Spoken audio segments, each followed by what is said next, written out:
All right. All right. Hello, everyone. I'm Beau Hunt, and I have Lisa Callahan with me. And welcome to Enhancing the Burst User Experience. We're excited today to show you the power of Burst. A little bit of housekeeping. We are having to pre-record this session, so unlike the other ones this week, we will not be able to do a Q&A session, but we do welcome you to reach out to us with any questions or comments. We will have a slide at the end with both Lisa and my contact info. So before we get started, let's just do a little bit of introductions. And Lisa, let's start off with you.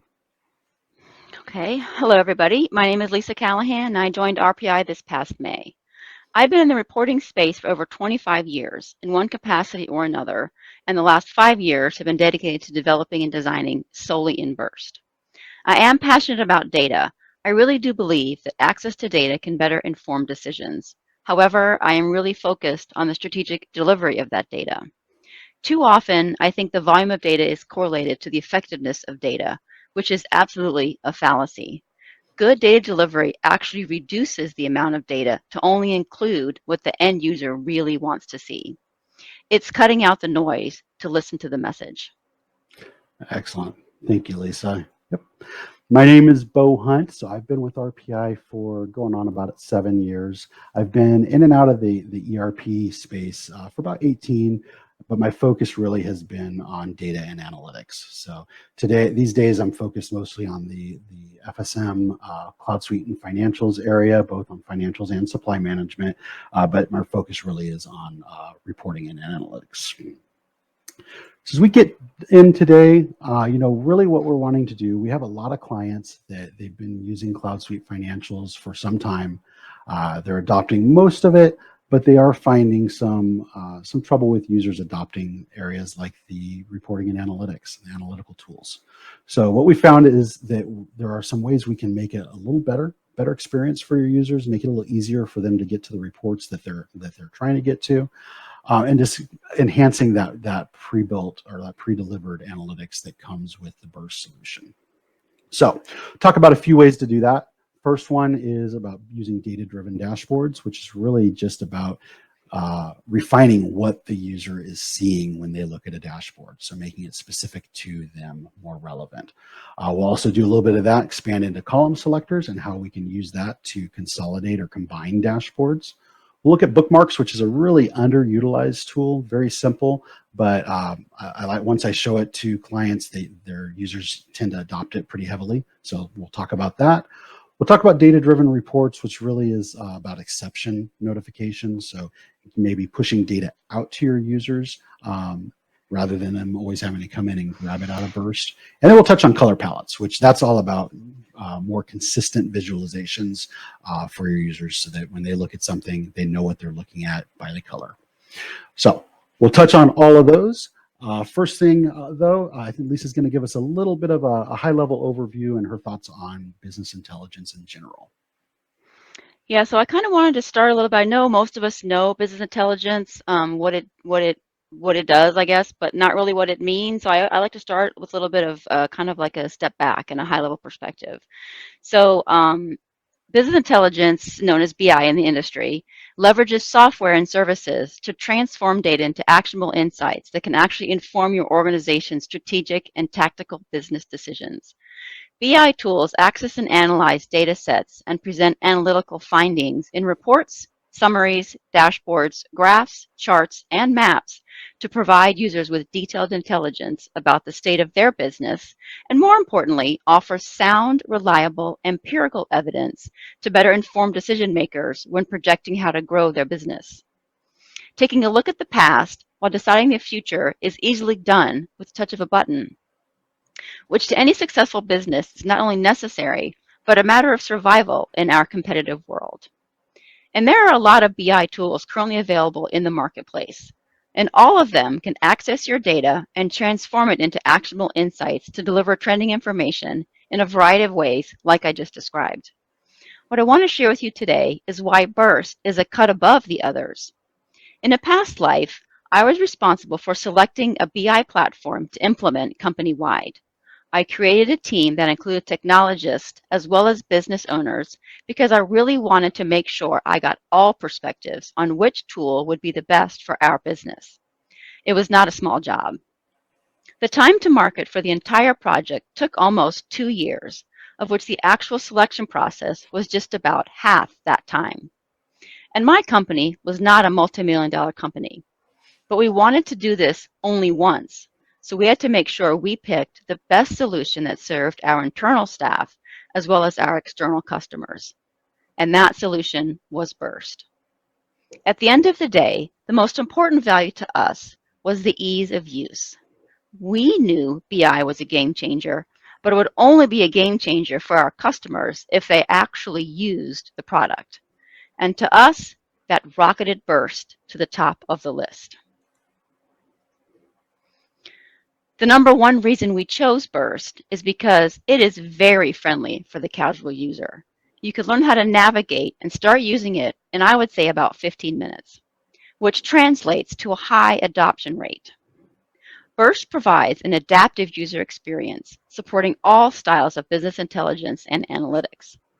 Birst user experience includes visual data discovery, interactive and responsive dashboards, pixel-perfect enterprise reporting, and self-service data preparation fully integrated with the centralized data provided by your IT staff. Our presentation today will highlight the features of Birst that contribute to what makes it such a friendly user experience. And as Beau already mentioned, first on the list is data-driven dashboards. Honestly, one of my go-to features for customizing the user experience and cutting out the noise. Perfect. Thank you, Lisa. So yeah, we'll dive in a little bit to data-driven dashboards. And again, remember what we're doing with this is we're controlling what the user sees on a dashboard, and we're going to use some conditions to do that. The first thing we're going to do is it's going to be based off their the user's security. So we're going to drive what someone sees based on their Mingle security.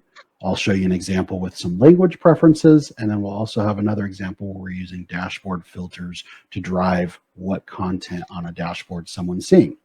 So all of this really is just with the goal of providing a more improved user experience and a streamlined dashboard. So what we're going to do today, we're going to focus, and anybody that has either the CloudSuite Financials application or the GHR application probably recognizes what I have on the screen here. On the left is kind of the landing page or all of the dashboard tiles in CSF Analytics. And on the right, it's the same thing, but for GHR Talent Analytics. One of the most frustrating things for users is that this landing page looks the same for everyone across the board, regardless of if they actually have access to any of these areas. And I don't know about you guys, but none of my clients are like this guy. They really, when they log in, they want to see what's relevant to them. They don't want to have to look at all these things they don't have access to. What makes it even worse really is, if a user only has access to a few of these, if they try to click on the other tiles, they don't get a clear message. They get an error that says that the dashboard has been made private. Not very clear, and typically that ends up getting an IT call because clients don't understand why they can't access it. So what we're going to do is we're going to create, we're going to focus on the CSF dashboard here, and we're going to create a version of this that's more relevant to individual users. Now, if any of you have been in an RPI demo before, in our sandbox, all of our test users are Will Ferrell characters. So we're going to have some fun with this. Our first user is Frank the Tank. Nothing phases Frank. He's our system administrator for Birst, and he's responsible for making sure everybody has access to what they need. One thing that Frank noticed, though, right off the bat is there are modules within CloudSuite that his organization doesn't use.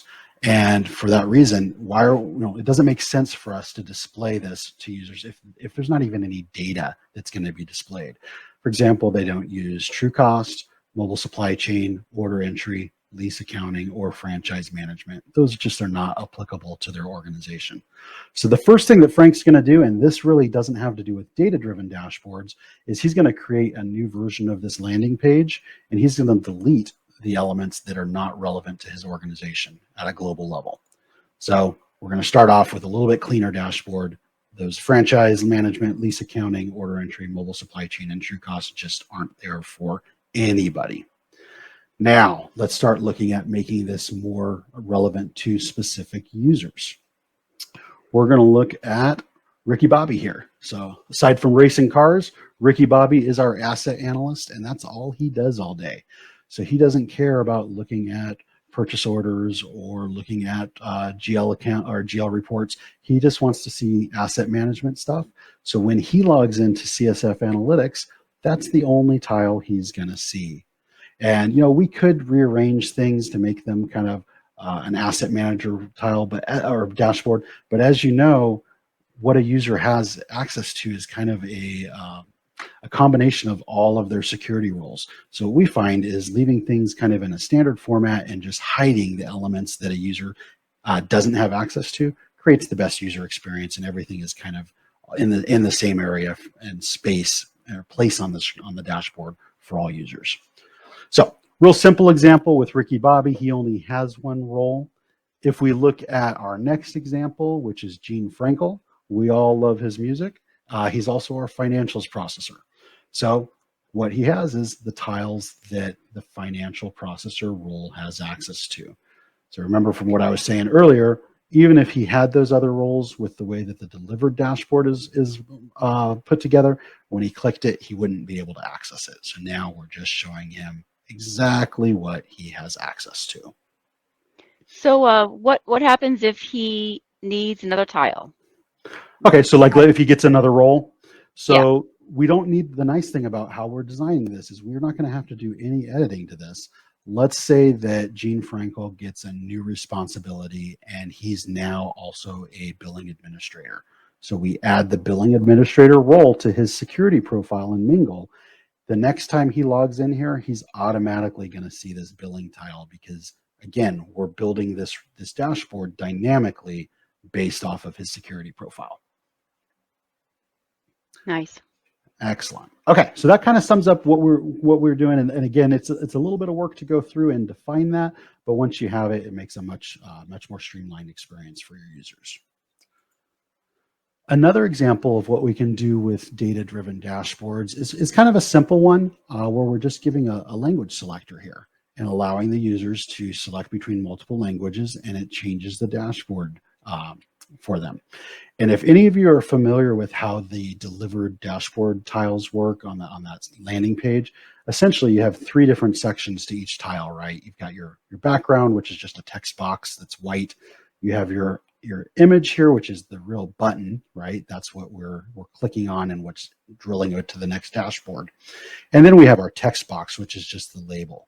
What we're doing here is we've created a second set of labels in Spanish, and then we're using this selector here, or this dashboard filter, to drive which language we're doing, and essentially we're just hiding or displaying those labels based on that. So again, pretty straightforward use case, but you can play with that and create customized dashboards that are configurable by users. Along that same vein of using a dashboard filter, we can also drive things like this. So what we're seeing here is actually not one dashboard, but 3 different versions of the same dashboard. And here we've got a report that the user wants to be able to look at all records. So we're looking at customers by their spend, and we're sorting it by spend. So that we want to look at all records, just the top 3 records or top 3 customers by spend, or, and this is kind of unique, looking at all of the others except for the top 3. Now, normally we might have to do multiple dashboards or get creative. What we've done here, though, is we just have 3 different versions of this report, and we're hiding or displaying them based on what the user selects here. So from the user's perspective, they think that they're just configuring a single report. The reality is we've done some slick stuff on the background to make them not realize that they're actually flipping between 3 different versions or 3 different reports altogether. The idea behind this really is just get it to where your users aren't looking back on those delivered dashboards, because they're wanting to get what you guys are providing out of these more relevant ones for them. Another way that we can do that, kind of in that same vein, really is around column selectors, and Lisa's going to talk to us a little bit about that. Thanks, Beau. So column selectors, like I said, is another way to kind of reduce the noise around the dashboard and make it look cleaner. Column selectors really allow business users to modify the delivered dashlets by selecting different combinations of attributes and measures to meet their needs. Reports can be designed so that dashboard users can make selections from a list for in-place analysis, which changes the information in the data displayed. This enables the dashboard user to perform simple ad hoc analysis. Column selectors can reduce the number of reports needed on a dashboard by allowing a single report to do the work of multiple reports. This reduces the number of charts for a cleaner and more focused look, which actually also helps the developer in report maintenance because there are less reports, and the IT staff in data storage capabilities. However, there's a limitation. Column selectors should not be used if you want to see data side by side for visual comparative analysis. Let's go ahead and look at an example, though. This is a delivered dashboard in CSF Analytics that shows receivables invoices.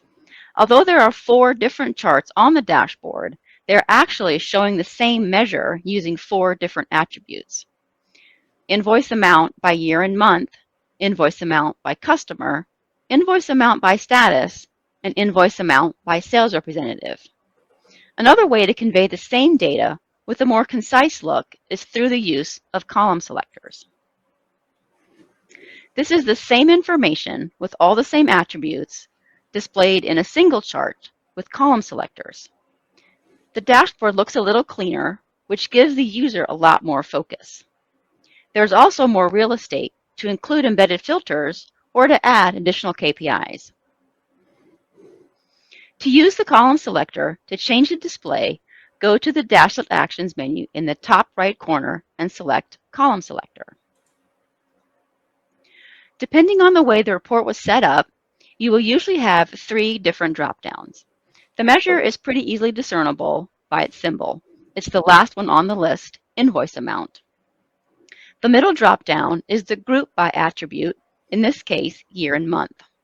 And the top attribute is the coloring of year-month attribute grouping. This chart is showing you invoice amounts by year and month, further subdivided using coloring by customer name.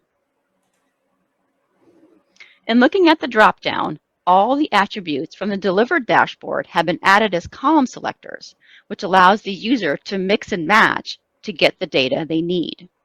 One nice thing about further subdividing using coloring is that all the attributes appear in both lists, so the options for viewing the data are exponential. For example, this user wanted to see a count of invoices by sales representative divided by invoice status. One of the questions I have received in the past with the usage of column selectors is the preservation of drill down capabilities. Column selectors does maintain all drill maps, so the user can still take advantage of filtering based on whatever data is presented via the column selector. The above screenshot is displaying invoice amount by year, further divided by customer name. The drill icon next to year indicates drill down capabilities. All deliver time dimensions by default drill from year to quarter to month to week to date. After changing the group by attribute from year and month to territory, the drill down changes to make sense for the data. It moves to sales representative. In the above screenshots, data for 2 sales representatives are displayed when the drill down for Maryland is executed. And now back over to Beau for bookmarks. Excellent. Thank you, Lisa. All right, so I'm actually going to show this to you in the application because it's a little easier than in the slide. But, bookmarks, essentially, they're just an alternate way to navigate for users. There's nothing that you need to enable for users to be able to do this. It's really more of a training thing for your end users, just to make sure they're aware of how to do it. Nice thing is, when you create a bookmark, it's not just to a specific dashboard, but all of the filters that you've applied to that dashboard get saved. So you can create multiple bookmarks for a single dashboard and have multiple views that you can pull up really quick and easily. I do have some clients that once they start using bookmarks, they do all their navigation that way. It's just a little bit easier for them to get to their reports that they care about. And it is user specific, which is nice. So when a user creates a bookmark, they can name it however they want to. It's specific to them. Again, it's just basically a shortcut to their data. So what I'm going to do is I'm going to bring up the CloudSuite application. You notice we're here on our, whoops, apologize, bring that back here. We're here on the landing page for CSF Analytics. And again, to get to bookmarks, it's really just easy. You just select the bookmarks icon. All users should have access to this.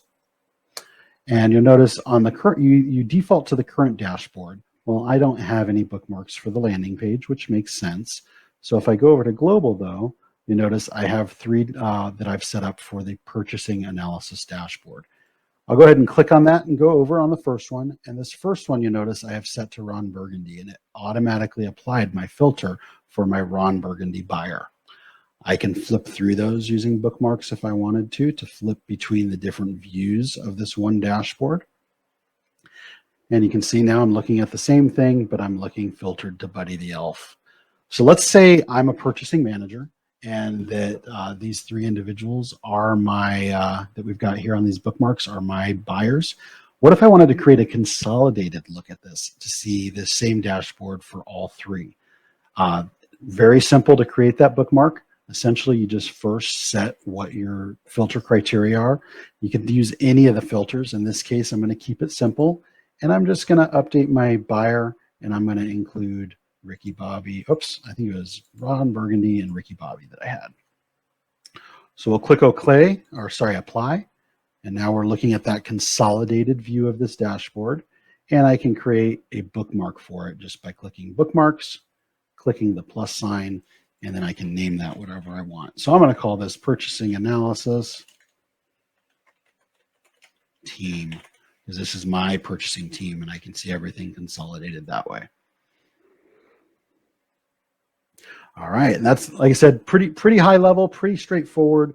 But then, you know, if you have multiples for different dashboards, you can view those all looking over here on the global tab as well. All right, moving on to data-driven reports.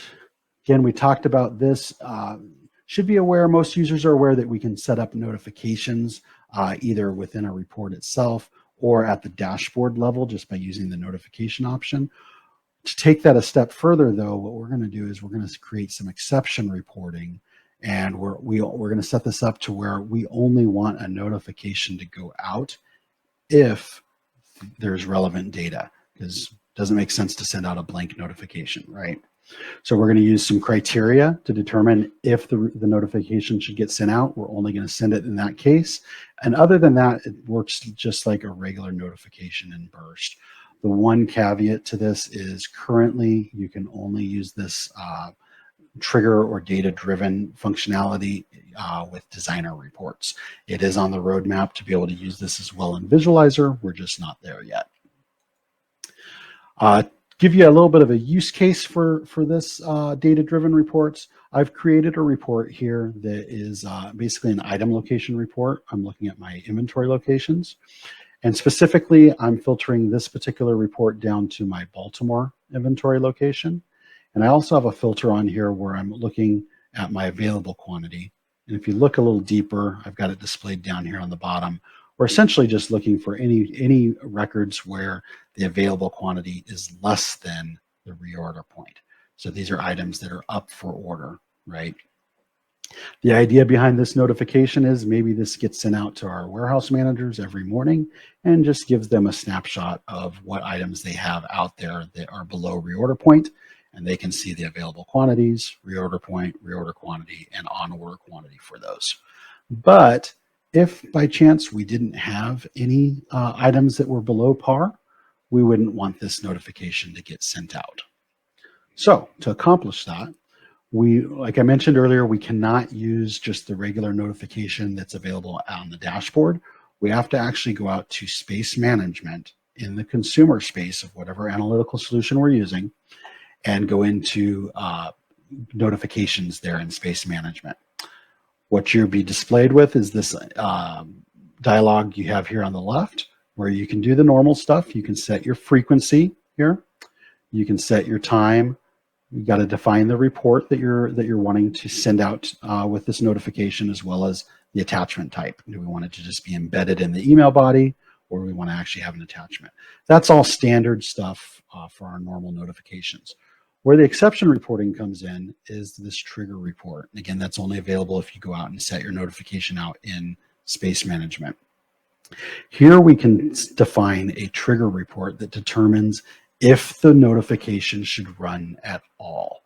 And the way that this works is that trigger report that you define, if it returns one or more records, then it's kind of almost like a flag. Yes, run this notification. Well, in this particular use case, my report that I'm submitting, it's filtered down to just the relevant records, right? Just where the available quantity is below reorder point. So this report actually can be used as my trigger report, because if it contains any data, I want it to go ahead and send out. You may have other use cases, though, where you need to create a report that creates a logic condition that checks for certain things. You can also use that trigger report for multiple reports. So you might have one trigger condition that triggers multiple different types of content reports to send out. Once you've got that defined, though, you can see here on the right, that's where we actually have an example of the notification that went out. So we can see this went out to Lisa. She got that notification 1 minute after we had it set for, and we can see we've got an attachment with our inventory on hand report there. All right, pretty simple. Again, if you have any issues with getting this set up, feel free to reach out to us. We'd be happy to help you guys out. From there, I think we're talking about color palettes, right, Lisa? Yep, color palettes, you got it. So color palettes, also something else that is pretty easy to set up, but can have a really big impact. Coloring can be an important device to assist users with quickly identifying key attributes. Think about color in terms of data delivery. The color red usually indicates something bad, and the color green indicates something positive. Birst offers the capability to customize chart colors to meet those needs. For example, my previous employer used a specific hex orange value to indicate all empty rail cars, and another specific hex blue value to indicate all loaded rail cars. Since this was done across all of our dashboards, whenever a user saw one of those colors, they knew if they meant empty or loaded. This is called consistent coloring, and it's pretty easy to create. This is the invoice analysis report from our earlier example. It is grouped by year and month, and further subdivided by the coloring of invoice status. And these are the colors that are delivered by default with the delivered dashboards, the teal and the blue. For me, these colors are too muted. I really want to choose specific bold colors to indicate each status that really jump off the page. To add the new colors, click on the paintbrush in the top right corner. The chart formatting menu will appear on the left. You can look at all the delivered color palettes by scrolling down the list. However, to assign specific colors to each value of invoice status, you're going to go ahead and click the Add Consistent Coloring button. Name the color palette, and then click on the box directly to the right of the first attribute value. You are presented with the default colors. You can choose one of these, or if you know the hex value, you can enter that code right next to the eyedropper. If you're still not sure what color you want, you can click on the eyedropper, enter an RGB color, or click on something, one of the gradients to choose one of those colors. Select your colors and then save the report. The nice thing is whenever you add the same attribute as the coloring attribute in future reports, this color palette will be available under chart formatting, so you can just add it that way, and then you can have consistency across all of your dashboards. Perfect. That's it for colors. Excellent. Well, I know that takes us through what we were hoping to show. Hopefully that has given you guys some ideas on ways that you can customize your Birst CSF analytics solution, or whatever analytics solution you're using with Birst. We do want to let you guys know about a couple other things that are coming up. So at the end of January, we do have RPI's CloudSuite Bootcamp. This is an on-site training opportunity we do in Tampa. And it's really great for clients that maybe you're getting ready, or you're in the exploration phase around upgrading to CloudSuite, or maybe you're in an implementation right now. This gives you a nice overview of all the different areas that you will need to know about as you start to move forward with the CloudSuite implementation. So if you have any questions or want to learn more, definitely check out that link there at rpic.com/CloudSuite Bootcamp. Also coming up, this one's at the end of February in Baltimore. We're doing our Infor HCM Road Mapping Festival. So we're going to have lots of good content there, training sessions. We'll be taking you guys through our sandboxes. Again, if you have any interest in that, please check that out at rpic.com/HCM Festival. And then, as promised, wanted to make sure you guys had Lisa and my contact information. We really appreciate you guys joining us today. We hope you got value out of this and can take this and apply it to your organization. If you have any questions, please feel free to reach out to us. And one last thing I did want to also call out, in addition to all the other sessions that we are doing this week, we also have another reporting one that Matt and I and Todd Erickson will be doing. That's going to be more focused on CloudSuite financials reporting. That'll be Thursday, December 8th at 2 p.m. EST. So if you have any interest in signing up for that or any of the other ones, go ahead and check those out at rpic.com and click in on the webinar link. Other than that, we really appreciate your time and hope you guys enjoy the rest of the sessions this week. Have a good one. Bye.